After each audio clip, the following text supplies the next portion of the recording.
Unang araw ko palang matapos makuha ang lisensya ko. Binangga na ako mula sa likuran ng isang Rolls-Royce. Lingid sa kaalaman ko, ang bumaba mula sa sasakyan ay ang malamig kong boss na si Isabela. Pero laking gulat ko, ang unang sinabi niya pagkababa ay, wala akong pera. Agad namang sumunod ang pangalawang sinabi niya. Katawan ko na lang ang ipambabayad ko. Ha, mula ngayon, pag-aari mo na ako. Kanina lang, habang nakahinto ako sa red light sa isang kanto, bigla na lang may malakas na kalabog sa likod ng sasakyan ko. At yumanig ng malakas ang buong kotse. Paglingon ko, nakita kong nabangga pala ako mula sa likuran. Nang makita ko ang kilalang Spirit of Ecstasy na simbolo sa unahan ng kotse. Napahinga ako ng malalim. Rolls-Royce. Binuksan ko ang phone ko at nag-search, anong gagawin kapag nabangga ng Rolls-Royce sa likod? Ang pinakahat na comment ang nakaagaw ng pansin ko. Kung walang aberya, malamang makakapagpalit ka na ng bagong kotse. Biglang sumigla ang loob ko. Ang kotse kasing minamaneho ko ngayon ay hiram ko lang sa iba. Ibig sabihin ba nito, magkakaroon na ako ng sarili kong sasakyan? Pero habang nangangarap ako, bumukas ang pinto sa likuran ng bumanggang sasakyan. At bumaba ang CEO ng kumpanya. Si Ms. Isabela Reyes. Agad akong napaiyak na walang luha. Si Isabela Reyes. Palihim namin siyang tinatawag na Reyna ng Yelo, isang kombinasyon ng pagiging boss na parang yelo at isang malamig na bulaklak. Sa araw-araw, bihira siyang magsalita o ngumiti. Laging seryoso ang mukha, at mahigpit pagdating sa trabaho at personal na bagay. Marami ang naglalaway sa ganda niya. Maraming sumubok lumapit, pero lahat sila ay sumuko dahil sa kanyang malayelong aura na tila ba nagtataboy sa lahat. Hindi ko inaasahan na siya pala ang nakabangga sa akin. Natural lang na medyo natakot ako. Pero naisip ko, mayaman naman siya, at abala sa napakaraming bagay. Isa pa, empleyado niya ako sa kumpanya. O mas tamang sabihin, intern pa lang, sa ganitong kaliit na insidente. Siguro naman hindi na siya mag-aaksaya ng panahon para sundin pa ang proseso at pipiliin na lang ang pribadong areglo. Diba? Kung pribadong areglo, mas malaki kaya ang ibabayad niya sa akin. Nagsimula na akong mag-imagine ng mga susunod na eksena. Dudukot siya ng isang pirasong papel mula sa kanyang custom-made na bulsa. Ihahagis sa akin sabay sabing, ilagay mo kung magkano ang gusto mo. Pagkatapos ay aalis siya ng mayabang. Iiwan akong nakatayo roon, na may luha ng kaligayahan na dumadaloy sa gilid ng aking bibig. Baka dahil empleyado niya ako, bibigyan pa niya ako ng dagdag na benepisyo. Tulad ng promosyon at taas sahod. O mahabang bakasyon. Hihihi. Pinigilan kong mapangiti. Lumapit ako kay Isabela Reyes. At maingat na nagsalita. Ms. Isabela, nabangga po ng kotse niyo ang kotse ko. Ayon po sa batas, kayo po ang may buong responsibilidad. Kailangan niyo po akong bayaran. Wala akong pera. Saglit akong nagduda kung tama ba ang narinig ko. Natigilan ako sandali bago nakapag-react.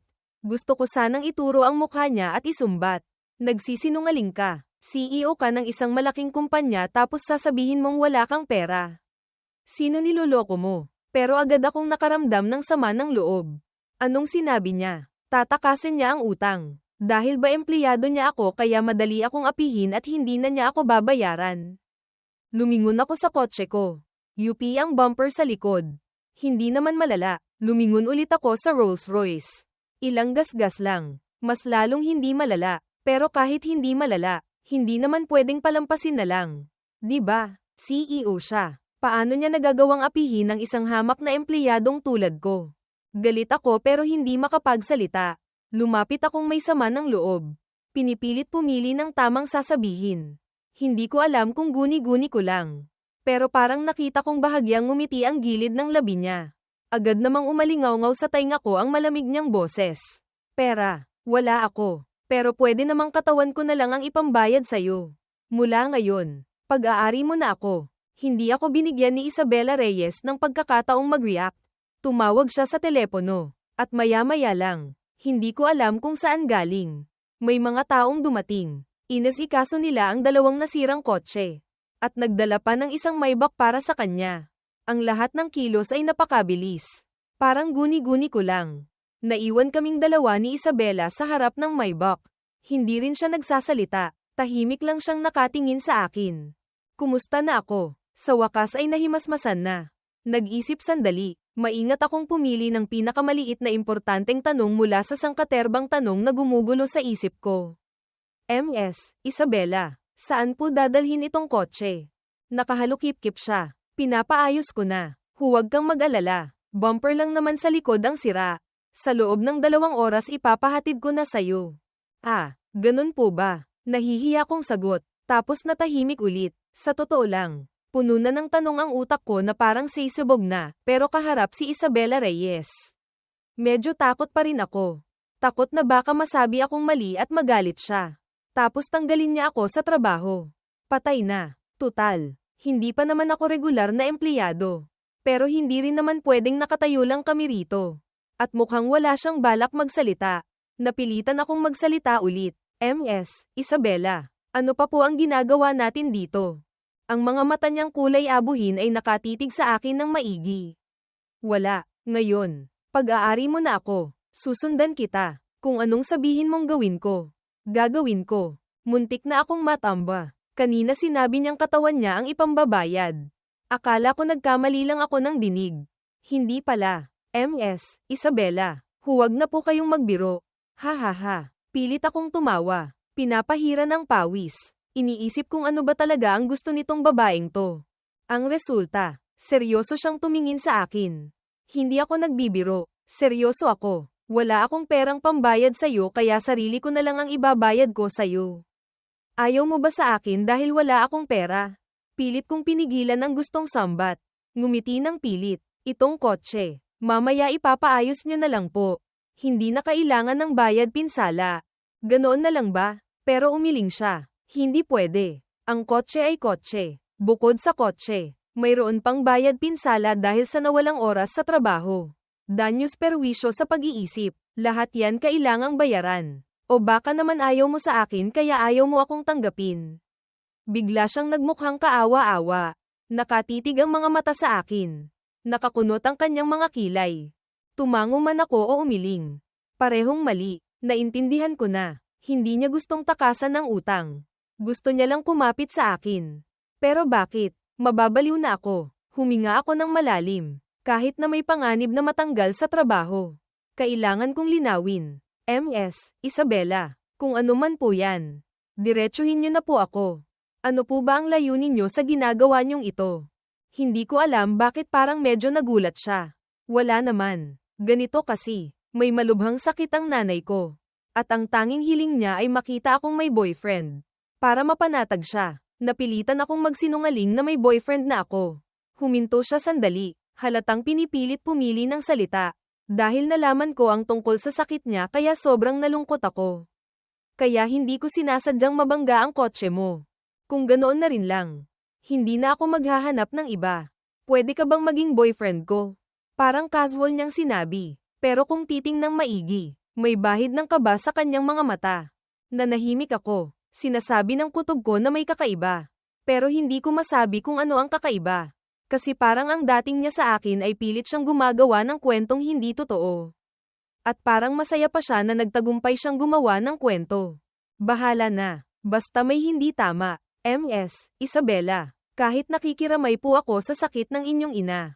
Pero yung maging boyfriend nyo, medyo, nag-aalangan akong tumanggi nang marinig ko siyang nagdagdag. 3 milyon. Nabulunan ako. Ilang milyon daw. Kada buwan. Dinig kong dagdag niya. Ano pa bang dapat pag-isipan? Deal. Ang bilis kumilos ni Isabela Reyes. Nakakatakot. Kakapirma lang ng kontrata. Pumasok na agad ang 3 milyon sa account ko. Hinaplos ko ang maliit kong puso. Hindi pa rin makapaniwala na totoo ito. Tumingin sa akin si Isabela Reyes. Siguro yung mukha kong parang ngayon lang nakakita ng ganito kalaking pera ang nakapagpatawa sa kanya. Tinaasan niya ako ng kilay. Tara na. Ihahatid na kita sa opisina. Akmang tatanggo na sana ako. Nang bigla akong may naalala. Hindi niyo po ba ako isasama sa nanay niyo? Hindi ba't sabi niyo magpapanggap akong boyfriend niyo para mapanatag ang nanay niyo? Kahit papaano, kailangan nating umarte sa harap niya.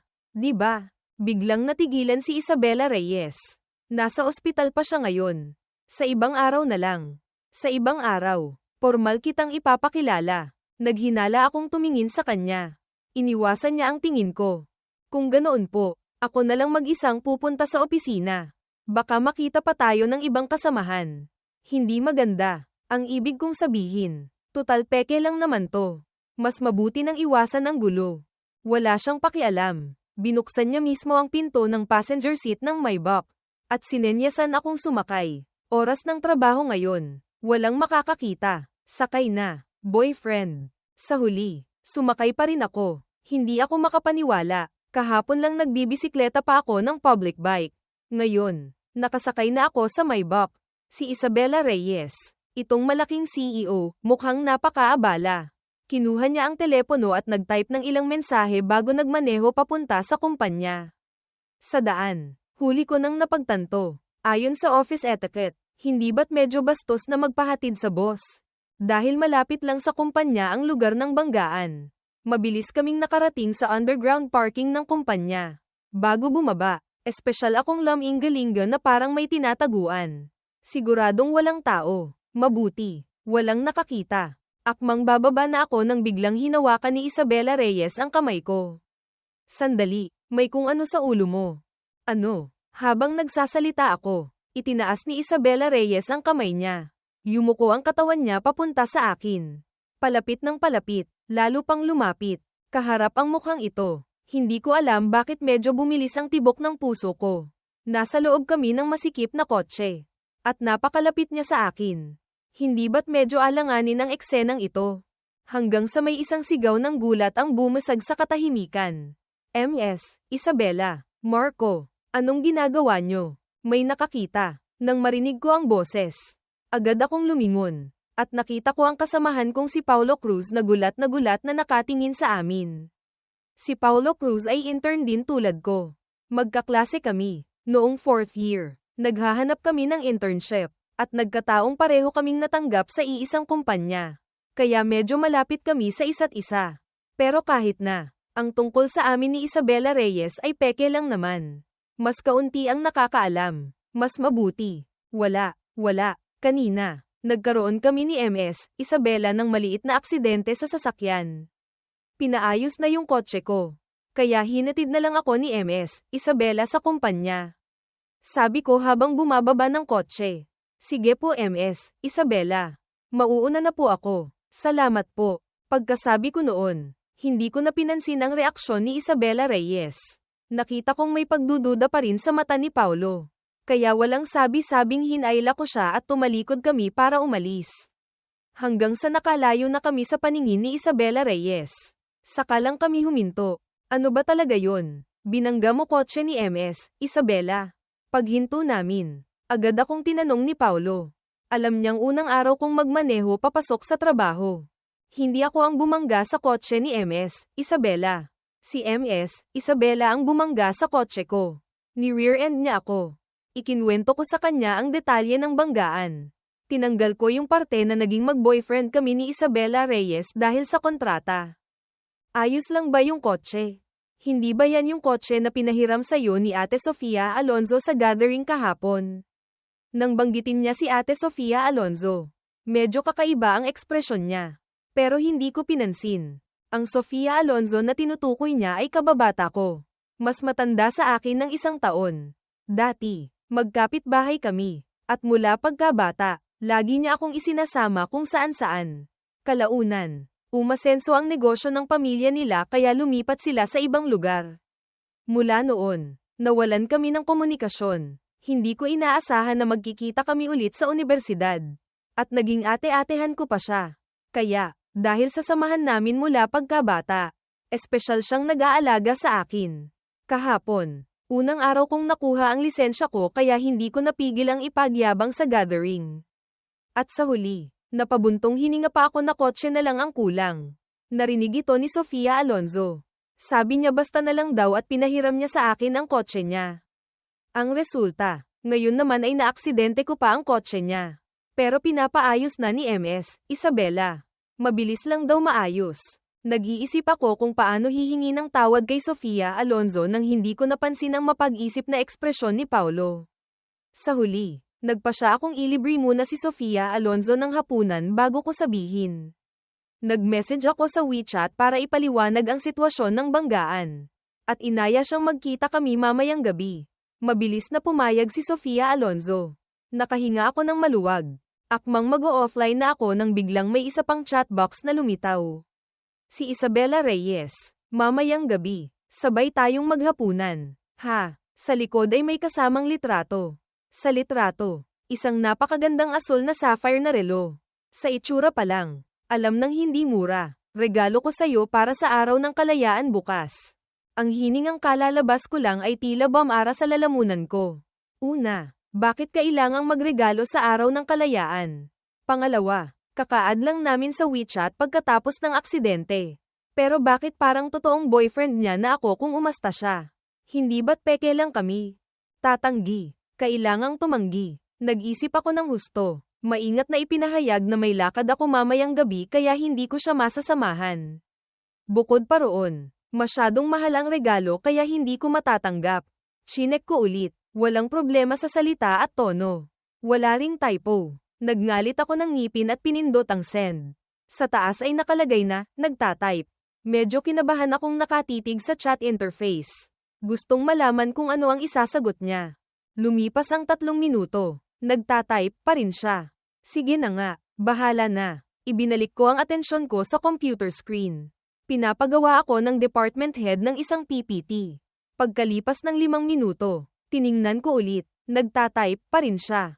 Ano ba kasing ita-type ni MS, Isabela at ang tagal? Akmang magme-message na ako para tanungin nang makita kong lumitaw sa chatbox ang 2 salita, sige.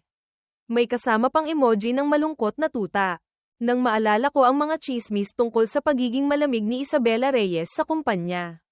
Automatiko kong inilagay ang emoji na yun sa seryosong mukha niya. At hindi ko napigil ang mapangiti. Sino ba namang mag-aakala na ang reyna ng yelo naming si MS, Isabela ay may ganito kalaking pagkakaiba sa tunay na buhay? Marco, anong nginingiti mo dyan? Tanong sa akin ni Paulo. Magkatabi lang kami ng upuan. Nakita niya akong nakatingin sa telepono at ngumingiti na parang baliw. Kachat mo si Ate Sofia? Hindi.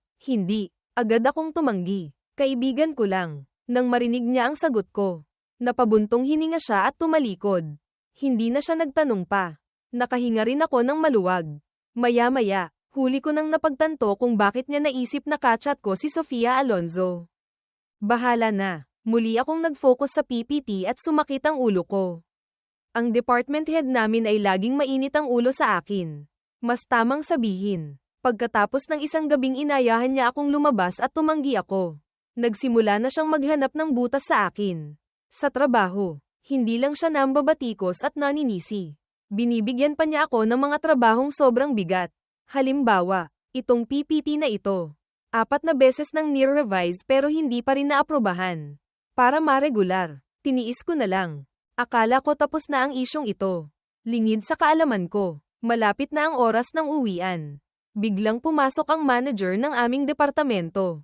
Lahat, itigil muna sandali ang ginagawa. May magandang balita akong sasabihin sa inyo. Lahat kami ay tumingala, at nakita naming masayang-masaya ang manager na nag-announce. Bukas, araw ng kalayaan, holiday. Si MS, Isabela ay naghanda ng regalo para sa bawat isa. Sandaling natahimik ang paligid. Tapos ay isang malakas na hiyawan. Lalo na nang malaman kung ano ang regalo. Halos mabaliw ang lahat.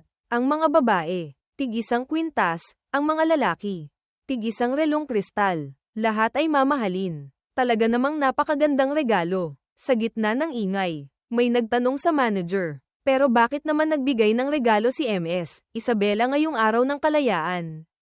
Sabi ni MS, Isabela. Dahil daw makabayan siya, naging kakatwa ang paligid sa loob ng 2 segundo.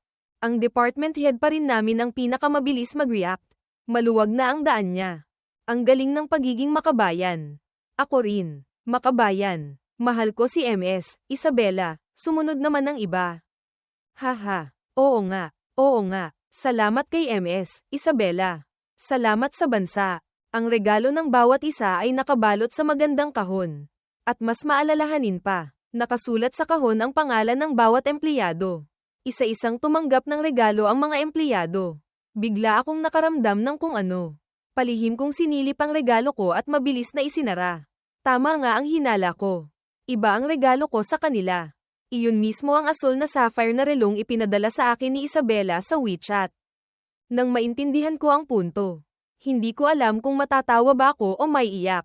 Si Isabela Reyes, talagang humanap siya ng paraan para maibigay sa akin ang relong ito. Hindi ito pwedeng makita ng iba. Kung hindi ko maipapaliwanag. Habang iniisip ko yun, biglang hinablat ni Paulo Cruz ang kahon mula sa kamay ko. Marco, pahiram nga ng sayo. Automatiko akong tumanggi. Sa pag-aagawan namin, nahulog ang kahon sa sahig.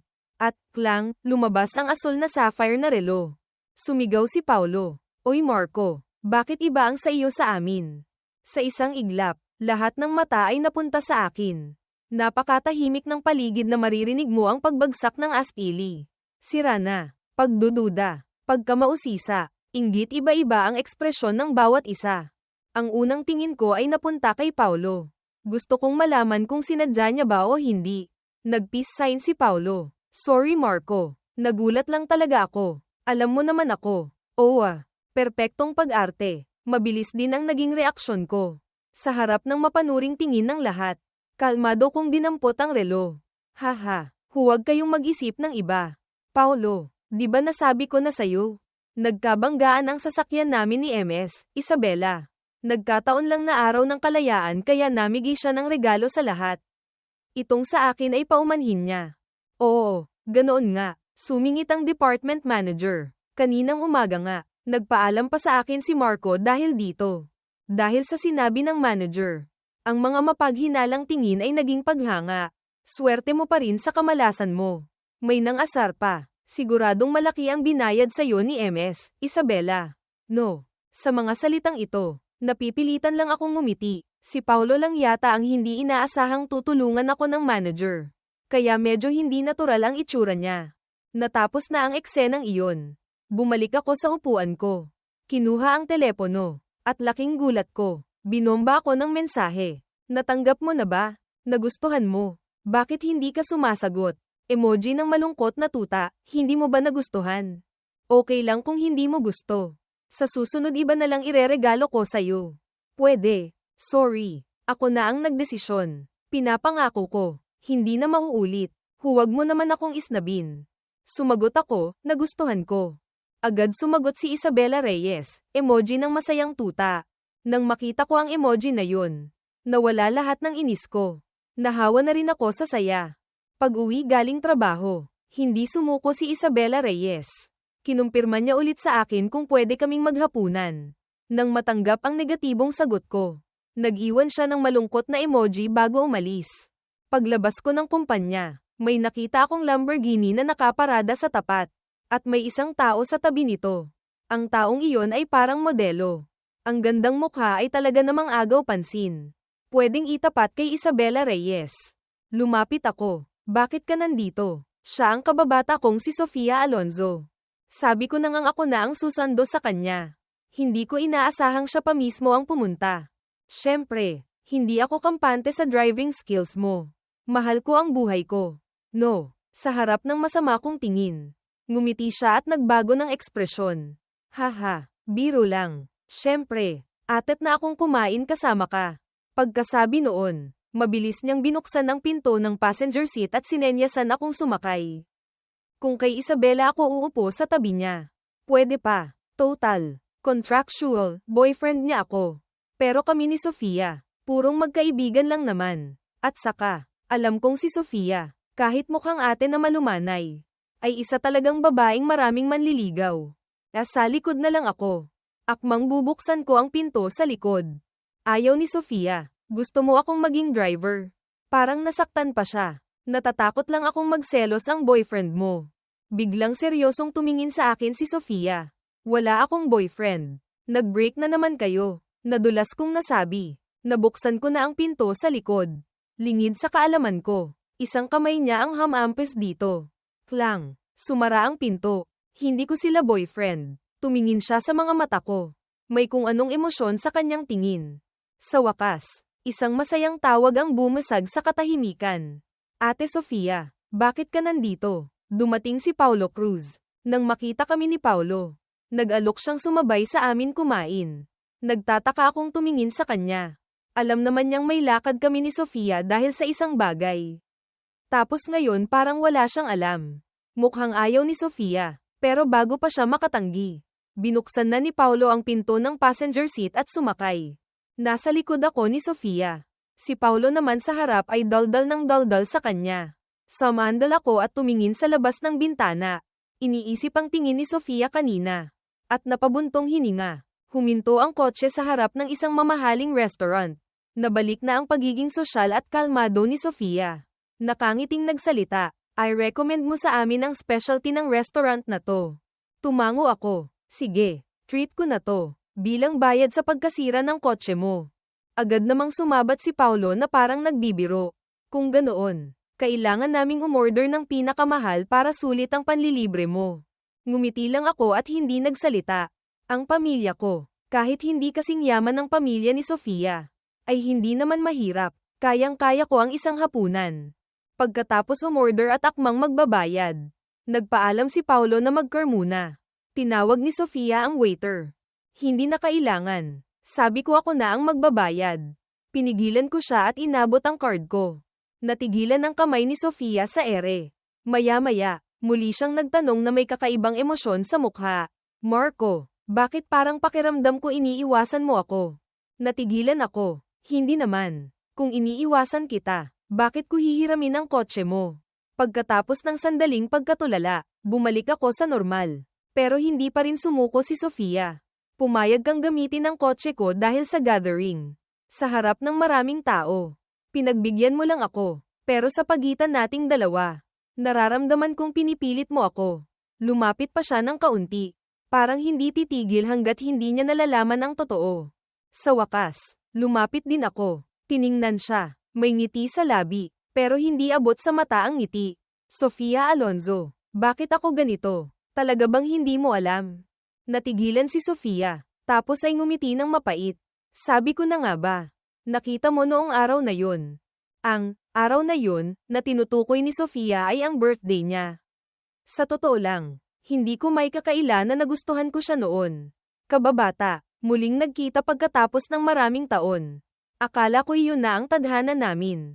Dagdag pa na maganda siya, mayaman, at maalaga sa akin. Para sa isang taong hindi pa nagkakaroon ng karelasyon, mahirap hindi mahulog.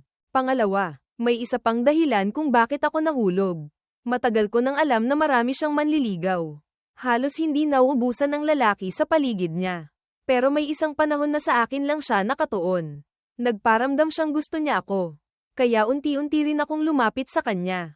Nahulog kami sa isang malabong sitwasyon. Walang umaamin. Pero pareho naming alam sa puso namin. Hanggang sa birthday niya. Noong araw na yun, excited akong naghanda ng bulaklak at cake. Balak kong umamin sa kanya. Nakatayo sa labas ng pinto. Nakita ko siyang pinipilit ng lahat na maglaro ng Truth or Dare. Ang matatalo ay kailangang humalik sa isang taong kasarian na naruroon. Natalo si Sofia, kaya hinalikan niya ang junior namin na matagal nang may gusto sa kanya. Sa gitna ng hiyawan ng lahat, bigla akong nakaramdam ng kahihiyan. Itinapon ko ang bulaklak at cake sa basurahan sa labas ng pinto at umalis. Mula noon, sinimulan ko nang umiwas kay Sofia. Hanggang ngayon, lahat sila nagtutulakan noon. Ayokong mapahiya yung junior kaya hindi ako tumanggi. "Marco, maniwala ka sa akin. Naglalaro lang kami noon. Wala talagang ibig sabihin yun." Nag-aalalang paliwanag sa akin ni Sofia. Muli akong ngumiti. May halong pang-uuyam ang ngiti ko. "Sofia Alonzo, tingnan mo. Noong hinalikan ka ng junior mo, hindi ka tumanggi. Katulad ngayon, noong umupo si Paulo sa tabi mo. Hindi ka rin tumanggi. Siguro para sa'yo, normal lang yun. Hindi importante. Pero para sa akin, hindi. Kung gusto ko ang isang tao, alam ko dapat kung saan ang hangganan. Bibigyan ko siya ng sapat na kapanatagan. Magkaiba tayo ng pananaw. Magkaiba ng pinahahalagahan. Siguro iyon ang dahilan kung bakit hindi tayo pwedeng maging higit pa." Pagkasabi noon, gumana ang pakiramdam ko. Kami ni Sofia, pwede pa ring maging mabuting magkaibigan. Pero hindi na kami magiging magkasintahan. Dati, Parang may pagtingin na kami sa isa't isa pero nagkakahiyaan pa. Ngayon, naputol na ang pag-asang iyon. May gusto pang sabihin si Sofia. Pero bumalik na si Paulo. Anong pinag-uusapan nyo at parang seryoso? Ngumiti ako na parang hindi. Wala, hinihintay ka lang namin. Kumain na tayo. Ang hapunan na ito, hindi maganda ang pakiramdam ko. Hindi ako gaanong nakakain. Si Sofia rin ay wala sa sarili. Kaunti lang ang kinain. Si Paulo lang ang masigla. Magalang kaming sumasabay sa mga topic na binubuksan niya. Pero hindi ko inaasahan na babanggitin niya si Isabela Reyes. Teka, si MS, Isabela. Hindi ka ba talaga binayaran ng dagdag? Ang kuripot naman niya. Nang marinig ko yun, automatiko akong nainis. Hindi ko napigil ang ipagtanggol si Isabela Reyes. Hindi naman tanga si MS, Isabela para magpaloko. At saka, di ba binigyan na niya ako ng relo? Kuripot pa ba yun? Sa konsepto mo, ano ang hindi kuripot? Bigyan pa ako ng isang kotse. Sa harap ng malamig kong tingin, dinilaan ni Paulo ang labi. Oy, biro lang naman. Bakit ka nagagalit agad? Kampanteng-kampante ka kay MS, Isabela. Ha, baka gusto mo na siya. Kumabog ang dibdib ko. Nang tingnan ko ang mga mata niya, naintindihan ko ang tunay niyang intensyon sa pagbanggit nito. Tumingala ako kay Sofia. Ibinaba na rin niya ang kanyang kubyertos. Bigla siyang tumingin sa akin. Nainis ako na parang gusto kong matawa. Kung ganoon. Oo nga. Ano ngayon? Nakahalukip-kip ako. Agad nagbago ang itsura nilang dalawa. Ang diretsahan kong pag-amin. Sa halip ay hindi nila alam kung anong gagawin. Lalo na si Paulo. Nauutal at hindi makapagsalita. Palinga-linga ang tingin sa akin at kay Sofia. Mukhang tama ang hula ko. Gusto niya nga si Sofia. At nakita niya rin ang malabong relasyon namin ni Sofia noon kaya humanap siya ng paraan para paghiwalayin kami. Kung gusto ko pa rin si Sofia tulad ng dati, siguradong magagalit ako. Pero ngayon, hindi na. Tungkol naman sa pagkagusto kay Isabela Reyes. Tutal, ngayon lang kami opisyal na nagkausap ni Isabela. Dati, nagkakasalubong lang kami sa kumpanya.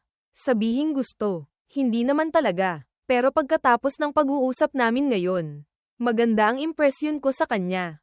Kaya diretsahan ko nang inamin. Interesado akong inoobserbahan ang gulat na mukha ni Paulo nang may narinig akong nanginginig na boses sa likuran ko. Talaga, paglingon ko, natigilan ako. Sino ang makapagsasabi sa akin kung bakit nandito si Isabela Reyes? At may itsura pang parang iiyak na sa sobrang emosyon. Ang upuan namin ay ako at si Paulo sa isang tabi. Si Sofia sa tapat, kaya hindi namin siya agad nakita. MS, Isabela, pareho kaming tumayo ni Paulo para batiin siya. Anong magagawa namin? Empleyado kami ng kumpanya niya. Di ba? Kailangang alam ang office etiquette. Parang hindi nakita ni Isabela Reyes ang iba. Dumiretso siya sa harap ko. Totoo ba yung sinabi mong gusto mo ako kanina? Nang makita kong inulit niya ang tanong kanina, mabilis kong tinakpan ang bibig niya. Lumingon kay Paulo at Sofia, may gagawin lang ako. Mauuna na ako. Bayad na yan. Kumain na lang kayo ng kumain. Mauuna na ako. Pagkasabi noon, inakbayan ko si Isabela Reyes at hinayla siyang umalis. Naku naman, tinanong niya ako kung gusto ko siya sa harap ng maraming tao. Paano ko sasagutin yun? Parang umamin na rin ako. Hinayla ko si Isabela Reyes sa isang tahimik na eskinita. Binitawan ko ang kamay niya. MS, Isabela, yung gusto na sinabi ko kanina. Hindi yung tipo ng lalaki na gusto ang babae. Ang ibig kong sabihin, nirerespeto ko kayo. Hinahangaan. Medyo may magandang impresyon lang. Pasensya na kung naging bastos ako. Hindi ko na siya hinintay magsalita. Nagmamadali akong nagsalita ng walang kaayusan. Halatang nadismaya siya. Ganoon ba? Para siyang nawalan ng kaluluwa. Tumalikod at akmang aalis. Hindi ko alam bakit naalala ko yung emoji ng malungkot na tuta na ipinadala niya. Sandali. Nag-isip ako sandali. Sa huli ay tinawag ko pa rin siya. Parang robot na lumingon si Isabela Reyes. MS, Isabela, gusto mo ba ako? Sa ilalim ng tingin ko. Unti-unting namula ang mukha niya. Ah, yung tipo ng babae na gusto ang lalaki. Yung tipong gustong makipagrelasyon. Dagdag ko pa. Mahina niyang sabi. Nahihiyang tumango. Pero bakit? Sunod-sunod kong tanong. Halata namang hindi tayo masyadong nagkakausap. Kailan ka nagsimulang magustuhan ako? Nauutal siya at hindi makatingin sa akin. Lumapit, gumuhit ng bilog gamit ang dulo ng paa niya. Noong bago ka pa lang sa trabaho. Napansin na kita. Noong mga panahong iyon, nakita kitang napaka-cute kaya sa trabaho. Paminsan-minsan ay binibigyan kita ng pansin. Gagawa ako ng pagkakataon para magkasalubong tayo. Palihim kitang tinitingnan sa CCTV. Sa wakas, ngayong araw, naglakas loob akong kausapin ka kaya binangga ko ang likod ng kotse mo. Pero huwag kang mag-alala, kinontrol ko ang lakas. Siguradong magaang bangga lang yun. Ang kakaibang paraan ninyong dalawa para magkaroon ng pagkakataong mag-usap. So yung tungkol sa nanay mong may malubhang sakit kanina. Gawa-gawa ko lang yun. Nasa Maldives sila nagbabakasyon. Walang hiya siyang ngumiti. Lahat ng problema ay nalutas na. Nakatayo si Isabela Reyes sa harap ko. Nakatingala, parang naghihintay ng hatol. Hindi ko na malayang lamambat ang puso ko. Baka pwedeng subukan natin. Alanganin kong sabi. Hindi bilang magkasintahan sa kontrata, kundi subukan bilang tunay na magkasintahan. Biglang nagliwanag ang mga mata niya. Sunod-sunod na tumango na parang manok na tumutukan ng butil. Nang makita ko ang itsura niyang walang amor proprio, gusto ko na lang magluksa para sa mga taong dating nag-aakalang siya ang reyna ng yelo. Ngayong may relasyon na kami, hindi kami magmamadaling maghiwalay. Hinawakan ni Isabela Reyes ang kamay ko habang naglalakad kami sa kalye. Sabi nila, ang paglalakad-lakad ay isang napaka-intimate at malabong gawain. 2 taong hindi pa lubos na magkakilala. Unti-unting nagsisimulang magkilala, nagbubukas ng puso sa isa't isa. Sa huli, binuod ni Isabela Reyes ang tungkol sa panliligaw niya sa akin. Akala ko na itago kong mabuti ang nararamdaman ko para sa'yo. Hindi ko inaasahan na mapapansin mo agad. Nagulat ako. Hindi kaya. Saan mo naman itinago yun? Sobrang halata na nga. Nang makita ko siyang nanghihinayang pa rin. Sa wakas ay nakumpirma kong ang girlfriend ko ay isang sweet na tanga. Pagkatapos naming opisyal na maging magkasintahan ni Isabela Reyes, sa ilalim ng mariin kong hiling, hindi namin isinapubliko ang aming relasyon. Tutal, magkasama kami sa iisang kumpanya. Ayokong makaramdam ng sobrang pressure mula sa mga katrabaho. Isa pa, iniisip ko rin ang hinaharap. Paano kung maghiwalay kami sa bandang huli? Hindi naman pwedeng pati trabaho ko mawala. Sinimulan namin ang aming lihim na relasyon. Halimbawa, kapag nagkikita kami sa kumpanya, palihim kaming naghahawakan ng kamay. Sa oras ng tanghalian, pumupunta kami sa conference room para sa isang mabilis na halik. Aaminin ko, medyo nakakakilig. Sa panahong ito, malapit na ring matapos ang internship ko. Ang department head ay nagbigay ng mga gawain sa bawat isa. As expected, pinahirapan na naman ako ng department head. Doble ang gawain ko kumpara sa iba. At kailangan ko pang makipagtulungan kay Paulo Cruz. May inis na namumuo sa loob ko, pero kahit hindi ako kontento sa department head, gusto ko pa ring subukan ang sarili ko. Kaya naman, ilang gabi akong nagpuyat para matapos ang project report na ipinapagawa ng department head. Nang matapos, ibinigay ko ang USB kay Paulo. Siya ang responsable sa pag-check nito. Akala ko ayos na ang lahat. Pero noong araw ng project presentation, nagkaproblema pa rin. Para sa project presentation, kailangan naming pumunta sa kumpanya ng kliyente. Kailangan naming mauna ni Paulo para maghanda. Pero dumating na ako. Wala pa rin si Paulo. Tinawagan ko siya. Matagal bago may sumagot. Marco, anong gagawin natin? Nawala ko yung USB na may lamang mga dokumento. Nanginginig ang boses niya na parang iiyak. Bumigat ang dibdib ko. Ang ilang dokumento sa loob ay mula sa kliyente at confidential. Walang backup. Kung hindi namin mahanap ang USB, hindi lang masisira ang presentation ngayon. Kundi baka may malik pang impormasyon. Huwag kang magmadali. Kailan mo huling nakita ang USB? Saan mo dinala pagkatapos? Kagabi. Nasa bag ko pa. Noong kumakain kami. Pagkatapos, pumunta ako sa kumpanya para mag-print ng dokumento. Tapos umuwi kasama ang kaibigan ko. Nagbanggit si Paulo ng ilang lugar. Kinwento ko, bago magsimula ang meeting. Imposible para sa kanya lang na hanapin lahat ng lugar na iyon. Naghahanap ako ngayon sa bahay. Baka sakaling nahulog lang noong kumuha ako ng gamit. Marco, pwede mo ba akong tulungang tingnan sa kumpanya? Malapit sa printer ng kumpanya. Ginamit ko yun para mag-print. Tiningnan ko ang relo ko. Kung babalik ako sa kumpanya at pupunta rito, halos sakto lang ang oras. Sumakay ako ng taxi at mabilis na bumalik sa kumpanya. Sa lugar ng printer na sinabi ni Paulo, nakita ko nga ang isang USB sa tabi. Nakahinga ako ng maluwag. Kinuha ang USB at akmang aalis na, pero pagbaba ko ng hagdan, hindi ako makasakay ng taxi. Dahil malapit na ang rush hour. Maraming tao at sasakyan. Habang hindi ko alam ang gagawin, may bumusina sa likod ko. Paglingon ko, nakita ko ang Maybach ni Isabela. Anong nangyari? Tanong niya. Para akong nakakita ng anghel. May gagawin ka ba ngayon? Nag-isip siya sandali. Oo, nag-order ako ng isang bouquet ng rosas sa flower shop. Kukunin ko mamaya. Sabi niya sabay kuha ng 2 baso ng kape mula sa likod na upuan at inabutan ako ng isa. Mukhang napaka-relax. Kung ganyan ka ka-relax, maging driver ko na lang. Binuksan ko ang pinto ng passenger seat. Umupo, at tinuruan siyang magmaneho papunta sa kumpanya ng kliyente. Sa daan, ipinaliwanag ko sa kanya ang sitwasyon. Ang proyektong ito ay hindi naman talaga kailangang personal na asikasuhin ni Isabela. Ang isang malaking korporasyon na tulad nila, hindi lahat ng proyekto ay kailangan ng CEO. Pagdating namin, kinuha ko ang USB at mabilis na pumasok sa kumpanya. Mula sa malayo, nakita ko nang dumating na ang department head. Nakatayo si Paulo sa tabi niya. Mabilis akong tumakbo. Kaharap ang malamig na mukha ng department head. Marco, anong ginawa mo? Pati USB nawala mo. Bakit hindi mo na lang pati sarili mo ang nawala? Natigilan akong tumingin kay Paulo. Iniwasan niya ang tingin ko.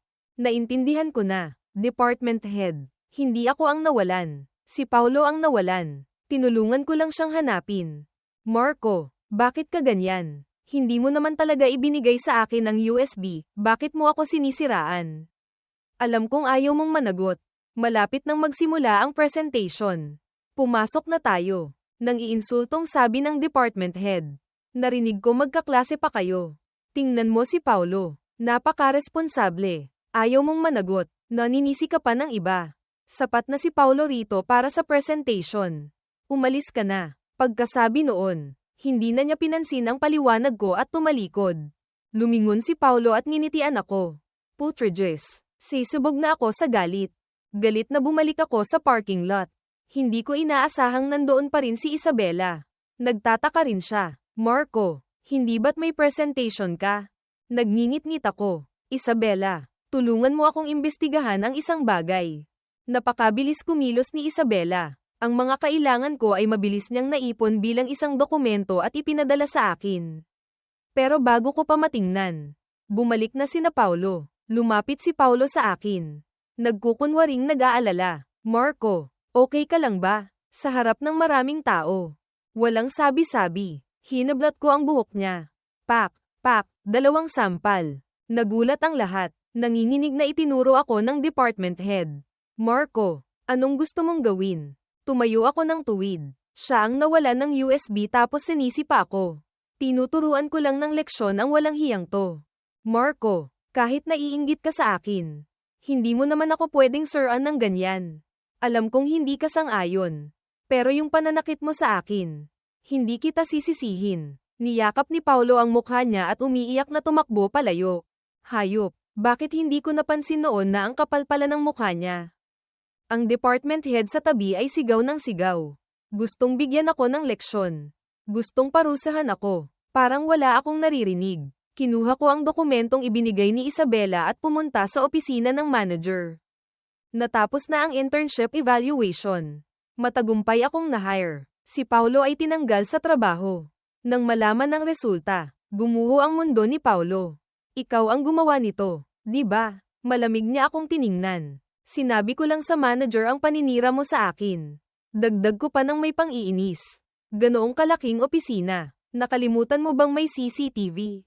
Naging itim ang mukha niya na parang tutulo na. Siguro hindi naman niya nakalimutan ang CCTV, hindi lang niya inaasahan na basta na lang siyang tatanggalin ng kumpanya. Akala niya, dahil may backer siyang department head, mabilis na lang malilimutan ang issue. Lingid sa kaalaman niya, pati ang department head ay nahihirapan na ring iligtas ang sarili. Galit na umalis si Paulo. Akala ko, Tapos na ang lahat. Wala na kaming kinalaman sa isa't isa.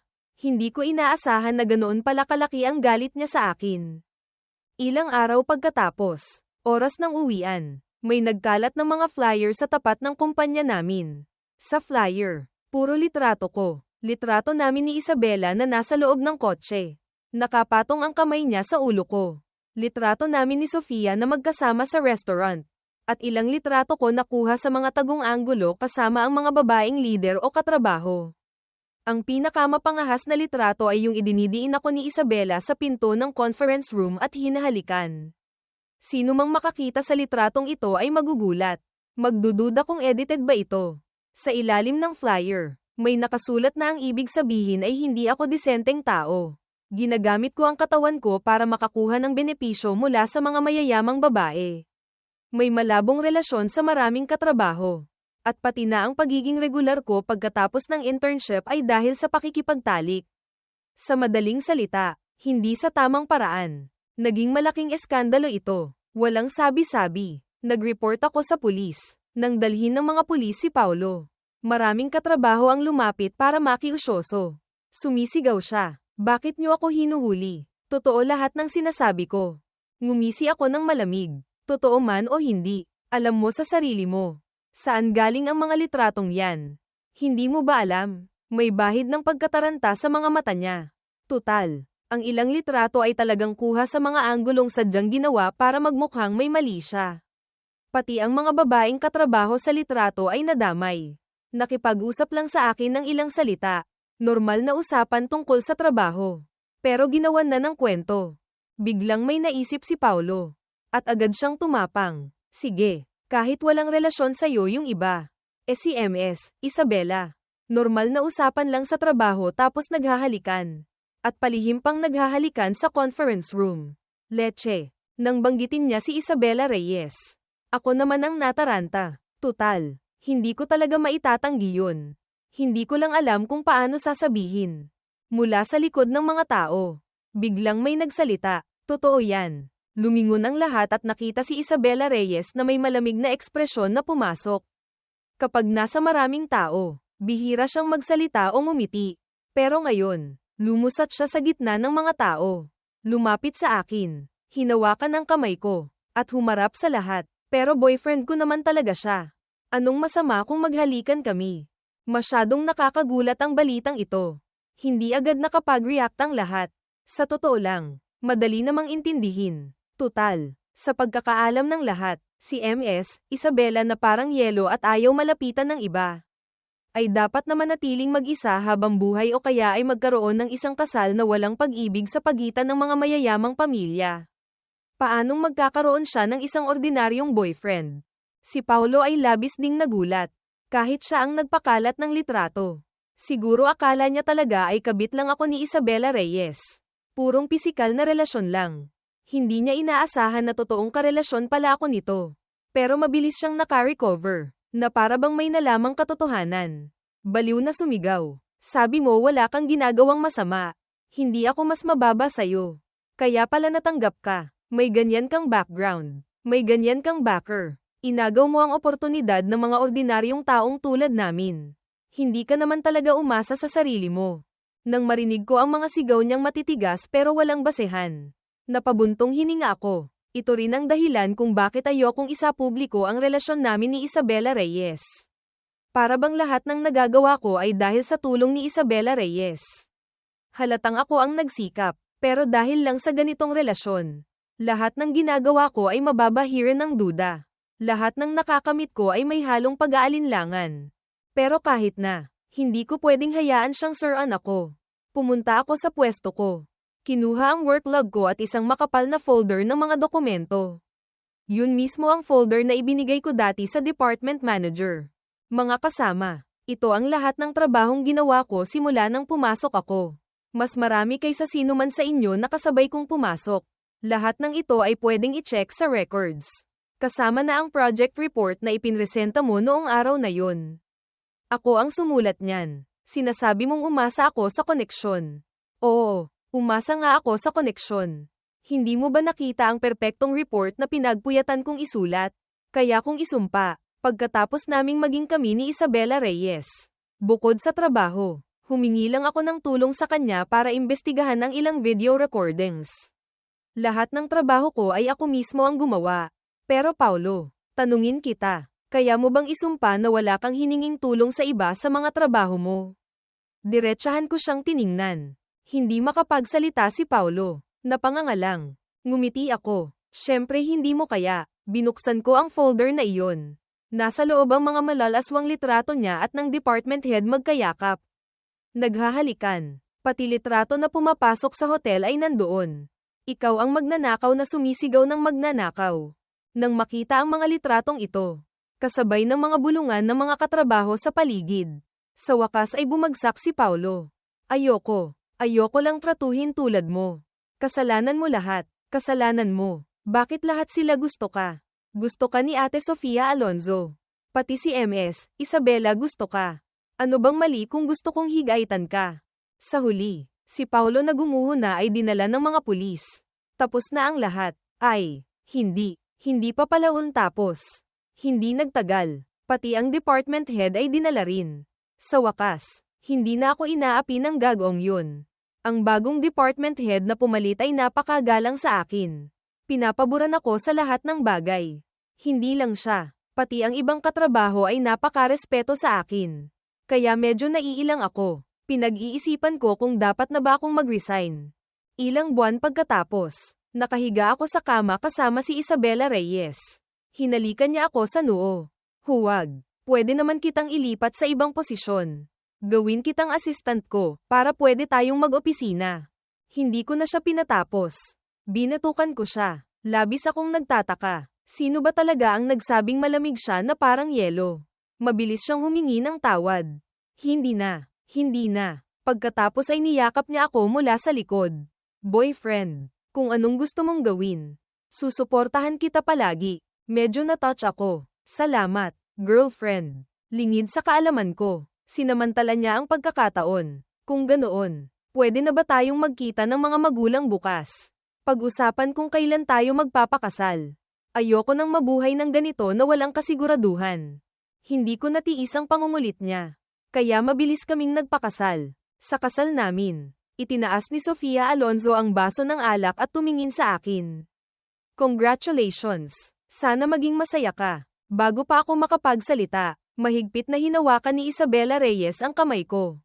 Siguradong magiging masaya siya. Ngumiti ako. Oo nga, natagpuan ko na ang taong sa puso't isip ay ako lang ang laman. Bibigyan niya ako ng sapat na kapanatagan. Siguradong magiging masaya kami.